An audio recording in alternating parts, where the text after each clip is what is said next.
How to publish a research paper. ये question काफ़ी commonly सारे रिसर्चर्स के मन में रहता है। जब भी आपको रिसर्च पेपर पब्लिश करना है, first of all you have to find the journal. कहाँ पे आप पब्लिश करेंगे?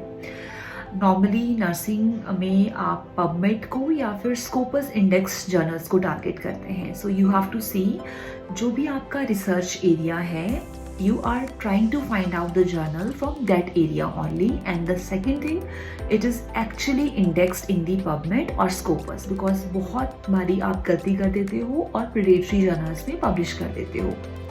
Once you have decided the name of journal, then you have to go through the author guidelines. हर एक जर्नल की author guidelines होती हैं जिसमें लिखा जाता है कि आपको कितना वर्ड काउंट होगा, कितना वर्ड लिमिट होगा, कितना आपका कौन सा फॉन्ट साइज होगा, कौन सा फॉन्ट होगा, क्या उसका पैटर्न रहेगा, स्ट्रक्चर्ड एब्स्ट्रैक्ट है, अनस्ट्रक्चर्ड एब्स्ट्रैक्ट है, इमराट फॉर्मेट है, रेफरेंसिंग स्टाइल क्या है, फिगर्स टेबल्स कैसे अपलोड करने हैं, सप्लीमेंट्री फाइल्स कौन कौन सी आपको डालनी है। So you have to download those guidelines, get it printed, read it word by word and modify your manuscript accordingly. बहुत सारे स्टूडेंट्स ये गलती करते हैं कि अपना पूरा का पूरा थीसिस की चैप्टर्स जो हैं, स्पेसिफिकली वो एनालिसिस चैप्टर्स, वो पूरा ऐसे ही डाल देते हैं। एंड डेफिनेटली व्हेन रिव्यूअर्स और editors will see them, they will reject the articles। तो आपको उसे मॉडिफाई करना पड़ेगा, फ्रेश स्टार्ट करना पड़ेगा लिखने के लिए एज पर दी गाइडलाइंस। एक और टिप मैं आपको ये देती हूँ कि आप ट्राई करिए कि आप सेम तरह का आर्टिकल उस जर्नल का डाउनलोड कर लीजिए and try to look at the article also and modify your article accordingly. इससे क्या होगा, ऑटोमेटिकली आप जो गाइडलाइंस हैं वो फॉलो कर लेंगे।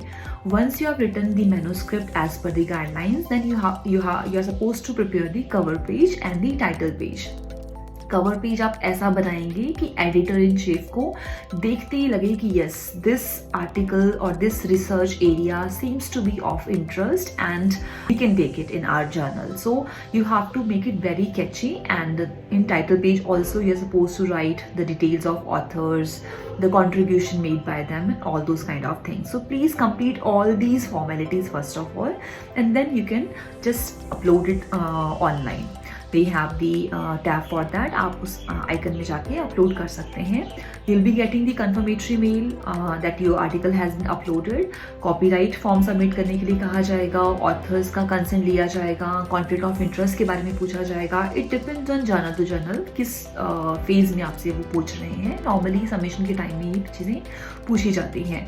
सो a good journal will take 3 months to 6 months for responding whether like they want to accept it or not।